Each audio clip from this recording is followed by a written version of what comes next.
Bonjour et bienvenue dans Les Experts. Aujourd'hui, je reçois Camille Prioul. Bonjour Camille. Bonjour Philippe, merci de me recevoir. Alors Camille, tu es comédien, metteur en scène et interprète. Oui. Peux-tu nous parler un petit peu des débuts justement, comment tu as été rentré dans le métier?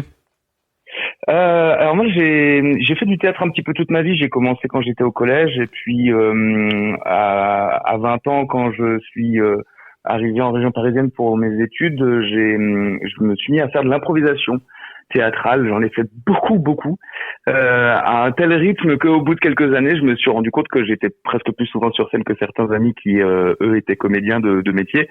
Et voilà, c'est à ce moment-là que je me suis dit que ça pourrait valoir le coup de passer la barrière. Et je travaillais en indépendant à l'époque, donc ça m'a permis d'adapter mon emploi du temps et puis de pouvoir tout doucement passer la barrière. Et puis maintenant, je vis effectivement du métier de comédien, de metteur en scène et d'auteur. D'accord. Donc aujourd'hui, on va parler de deux spectacles et il y en a un, effectivement, c'est un peu l'histoire qui commence à cause d'une pomme. Et oui, ouais, c'est effectivement l'Odyssée qui est toute la guerre de Troie. La guerre de Troie, c'est l'Iliade. Moi, je me suis concentré sur l'Odyssée, c'est-à-dire le retour d'Ulysse après la guerre de Troie.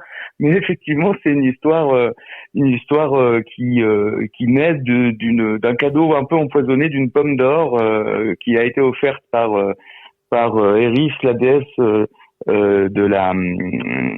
la déesse la déesse de quoi déjà?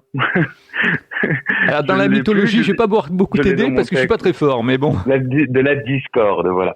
Et qui est vexée de ne pas avoir été invitée à des noces et qui met la zizanie au milieu des dieux, et cette zizanie va se répercuter aux humains qui vont finir par s'entretuer pendant 10 ans.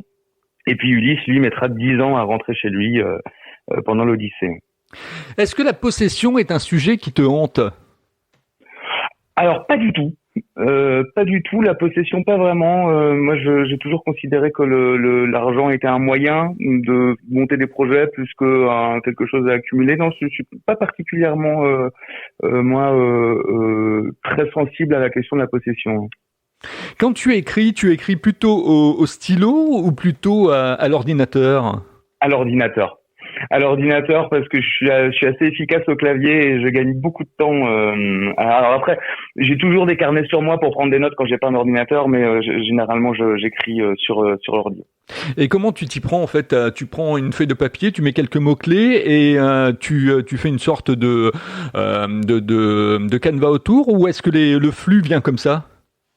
Ben, ça vient un peu comme ça, c'est-à-dire que l'avantage c'est que c'est toujours très libre. L'inconvénient, c'est que j'ai environ une dizaine de spectacles déjà écrits à un quart ou un tiers.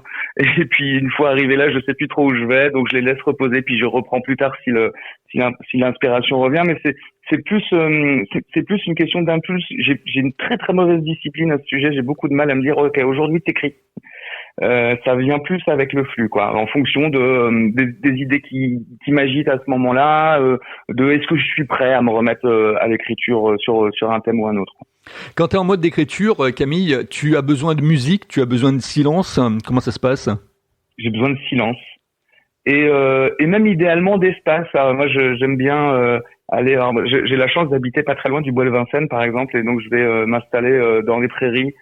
Avec mon ordinateur sur les genoux, en profitant de l'air et de l'ambiance plutôt calme. Quel est l'album de musique qui t'a jamais quitté? Alors c'est une excellente question, et en fait je suis pas quelqu'un de très musique. J'écoute très peu de musique. En fait la musique m'envahit complètement. C'est-à-dire que soit j'écoute de la musique et je fais rien d'autre, soit j'écoute pas de musique parce que ça me perturbe, ça occupe tout mon fil de pensée, et du coup un peu naturellement au fil des années, j'en suis arrivé à écouter très peu de musique, à part de la musique utilitaire, c'est-à-dire dans le train des bandes originales de films ou de la musique classique sans parole, parce que je trouve que c'est ce qu'il y a de mieux pour travailler dans un environnement un peu bruyant, quoi. Quels sont tes mentors, Camille? Alors, mes mentors, j'ai eu par plein de petites touches comme ça, des mentors, plus qu'une personne en particulier ou que des personnes en particulier. J'ai eu notamment des formateurs en improvisation, des gens qui qui ont un peu bousculé la manière dont je voyais la manière de pratiquer l'improvisation et le théâtre d'une manière générale. Et puis plus tard aussi en école de théâtre, j'ai eu un ou deux intervenants qui je pense que les gens que je vais considérer le plus comme des mentors, c'est ceux qui m'ont fait mettre des mots sur des choses que j'avais déjà un peu au fond de moi, mais que tant que je les avais pas formulées, c'était impossible de les appliquer, quoi.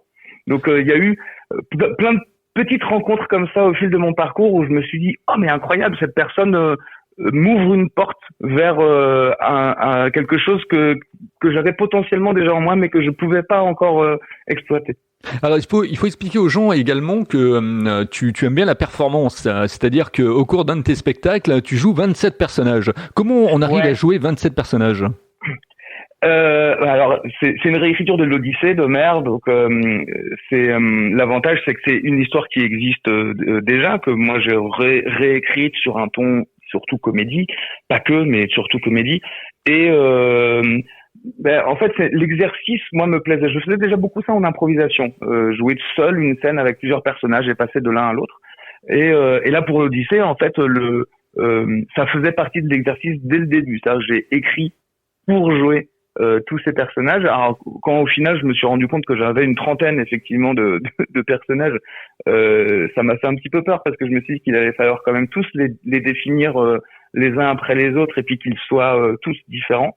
Et puis, en fait, il y a eu 9 mois de travail au plateau qui ont permis justement de préciser au fur et à mesure. Et effectivement, c'est vrai que le public a beaucoup une impression un peu de performance parce que ça s'arrête pas. C'est un spectacle, ça dure 1h20, 25 et généralement à la fin, j'ai dépensé beaucoup d'énergie. Comment tu t'y prends quand tu arrives dans une salle de spectacle? Tu vas dans la salle, tu prends un petit peu connaissance de la salle, tu essayes de prendre un petit peu la tendance, ce que tu ressens de la salle? Oui, un peu. En fait, le truc, c'est que moi, je suis sur les projets que je défends. Je suis généralement auteur et producteur et comédien, et donc j'intègre dès le début la connaissance des aspects techniques.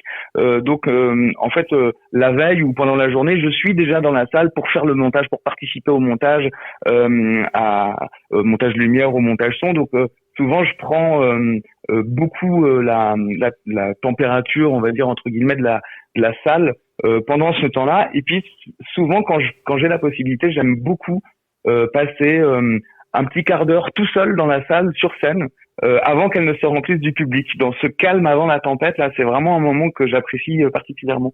Et quand la tempête arrive, est-ce que tu fais comme Jacques Brel ou comme Louis de Funès, tu regardes un petit peu qui est dans la salle, tu prends un peu la température?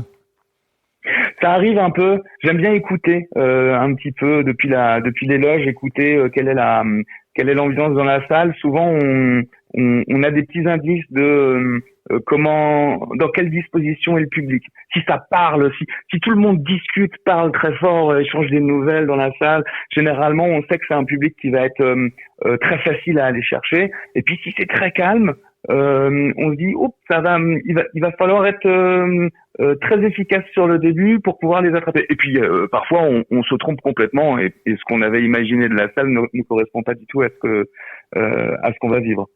Ton public, justement, il est plutôt féminin, masculin, et comment il réagit? Il est très divers. Très divers. J'ai un public.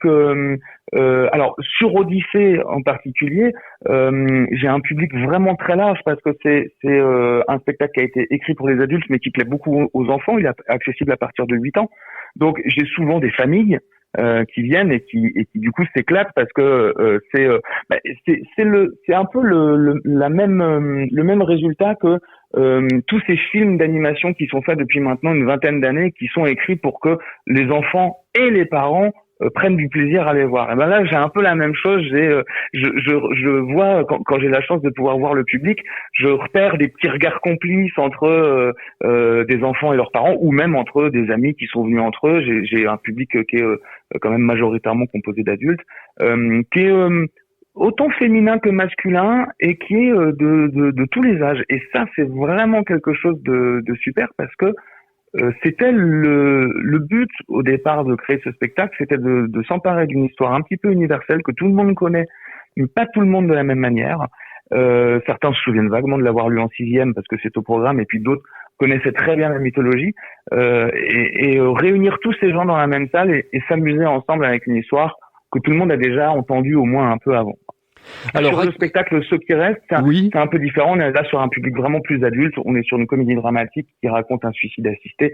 Donc là, on a un public aussi masculin que féminin, mais plus âgé. On a pas trop d'enfants, effectivement.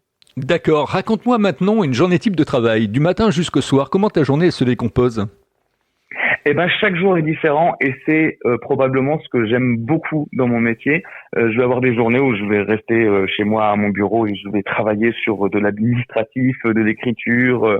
Vu que généralement je gère beaucoup des aspects d'un projet, je vais aussi. Alors, aujourd'hui, par exemple, j'ai fait un peu de sport, puis j'ai répété pendant toute la matinée, et puis avant qu'on s'appelle, j'étais en train de faire des visuels publicitaires pour le Festival d'Avignon pour les spectacles, et puis ensuite je vais m'occuper d'administratif pour la compagnie. Voilà, et chaque journée est composée de choses très différentes, et puis il y a les moments où on est en tournée, où finalement on n'a pas le temps de faire grand chose d'autre que être en tournée. Et puis on revient, on se ressource un peu, et puis on passe à plein d'autres choses comme ça. Et ça, c'est vraiment quelque chose que j'ai pas cherché en premier lieu avec ce métier, mais qui me comble vraiment. C'est que le mardi ne ressemble pas au lundi, et tous les deux sont différents du mercredi. Alors Camille, est-ce que le cinéma t'attire ?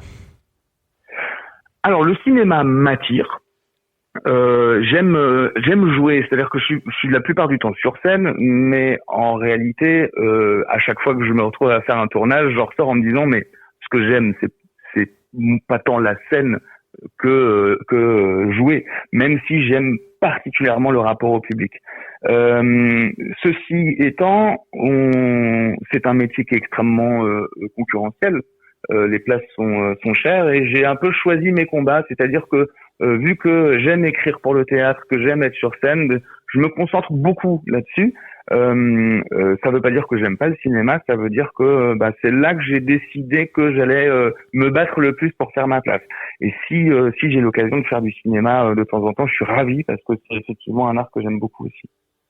Et pour conclure cette interview, avant effectivement la question que vous attendez toutes et tous, c'est si tu devais faire un rôle au cinéma, est-ce que ça serait un rôle effectivement qui correspond à ta personnalité ou un rôle de composition, par exemple un tueur, je sais pas moi, un serial killer Alors, sans aller jusqu'au tueur ou au serial killer, même si c'est des rôles qui m'intéressent, moi, mon appétence première, c'est la comédie sincère. Je dirais ça comme ça. Faire rire les gens avec des textes qui sont sincères, qui font parler les gens de la manière dont les gens parlent. Mais justement, par un peu contre-emploi, oui, j'ai toujours rêvé de jouer un salaud, un vrai salaud. Ça, c'est quelque chose qui me plairait. Ouais. D'accord. Et bien maintenant, on va conclure cette interview avec la question que vous attendez toutes et tous, vous qui êtes derrière. J'espère que vous aurez appris des choses avec Camille Prioul, qui vous a parlé de son métier, de sa passion. Comment tu trouves ma façon d'interviewer les gens, Camille ? Eh ben, c'est assez agréable parce que y a pas vraiment de fil conducteur, mais tout étant fait de manière cordiale et sympathique, on saute du coq à l'âne avec plaisir, et puis ça permet de se raconter sans suivre un fil déjà tiré qui parfois est lassant parce qu'on a tendance à raconter un petit peu toujours la même chose quand on est interviewé.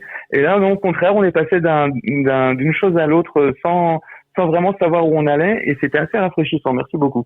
Comment on peut continuer à discuter avec toi après avoir écouté cette interview? Où on peut te trouver? Alors, je suis disponible sur les réseaux sociaux, sur les comptes au nom Camille Prioul, et puis il y a aussi des comptes de la compagnie avec laquelle je travaille, qui est la compagnie Plop, et puis le spectacle Odyssée ainsi que Ceux qui restent, les deux créations que j'ai faites seront au Festival d'Avignon. Donc Odyssée se jouera le 7 au 29 juillet à 12h. chaque jour sauf les lundis, et ce qui reste lui se jouera à 19h35 au théâtre du Roi René, chaque jour aussi sauf les lundis. Donc là on peut, si vous le souhaitez, avoir l'occasion après le spectacle de papoter un peu. Et ce qui reste sera aussi présenté au théâtre du Funambule à Paris, à Montmartre, à partir de la rentrée en septembre et octobre. Merci d'avoir écouté cette interview. Je vous donne rendez-vous très prochainement avec un nouvel invité dans Les Experts. N'oubliez pas de mettre 5 étoiles sur iTunes pour que justement je vous amène d'autres invités. Et puis à partager aussi donc l'interview sur YouTube. Voilà, à très bientôt dans Les Experts. Merci Camille. Au revoir, merci.